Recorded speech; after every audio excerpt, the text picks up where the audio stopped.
হযরত শাহজালাল আন্তর্জাতিক বিমানবন্দরের ভয়াবহ অগ্নিকাণ্ডের ঘটনা নাড়িয়ে দিয়েছে গোটা দেশকে। এই ঘটনায় শোক প্রকাশ করেছেন বাংলাদেশের অনেক ক্রিকেটার। সামাজিক যোগাযোগ মাধ্যমে তারা দুর্ঘটনায় ব্যবসায়ীদের ক্ষয়ক্ষতির জন্য সমবেদনা জানিয়েছেন। জাতীয় দলের সাবেক অধিনায়ক তামিম ইকবাল ফেসবুকে লিখেছেন, ঢাকা বিমানবন্দরের অগ্নিকাণ্ডে ক্ষতিগ্রস্ত সকল উদ্যোক্তা ও ব্যবসা প্রতিষ্ঠানের জন্য প্রার্থনা। এই ক্ষতি সত্যিই ভয়াবহ। আল্লাহ আমাদের সকলকে এই বিপর্যয় সহ্য করার শক্তি ও সবর দান করুন। এনামুল হক বিজয় লিখেছেন, ঢাকা বিমানবন্দরে যা ঘটেছে তা কেবল একটি দুর্ঘটনা নয়, এটা অসংখ্য মানুষের স্বপ্ন ভেঙে যাওয়ার গল্প। বহু উদ্যোক্তা, পরিশ্রমী মানুষ সব হারিয়ে নিঃস্ব হয়ে গেছে। স্যান্ডেলিনা সো, রূপচর্চায় আভিজাত্য। অন্যদিকে তরুণ ব্যাটার পারভেজ হোসেন ইমন লিখেছেন, ঢাকা এয়ারপোর্টে যা ঘটেছে তা সত্যিই বেদনাদায়ক। বহু উদ্যোক্তা ক্ষতির মুখে।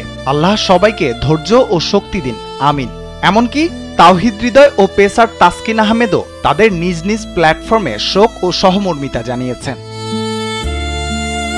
বাংলাদেশের ক্রিকেটাঙ্গনে এই অগ্নিকাণ্ড গভীরভাবে নাড়া দিয়েছে। ক্রিকেটারদের থেকে সাধারণ মানুষ অনেকেই ঘটনাটিকে শোক হিসেবে দেখছেন এবং ভবিষ্যতে এমন ঘটনা এড়াতে কার্যকর ব্যবস্থা নেয়ার আহ্বান জানিয়েছেন। আগুন নিয়ন্ত্রণে আনার পর চলছে ক্ষয়ক্ষতির হিসাব, যা হয়তো কাটিয়ে উঠতে পারবেন না ব্যবসায়ীরা। জাতীয় দলের তারকা ক্রিকেটারদের এমন সংবেদনশীল বার্তা সামাজিক যোগাযোগ মাধ্যমে ব্যাপক সাড়া ফেলেছে, যা প্রমাণ করে সংকটের মুহূর্তে তারা দেশের মানুষের পাশে আছেন।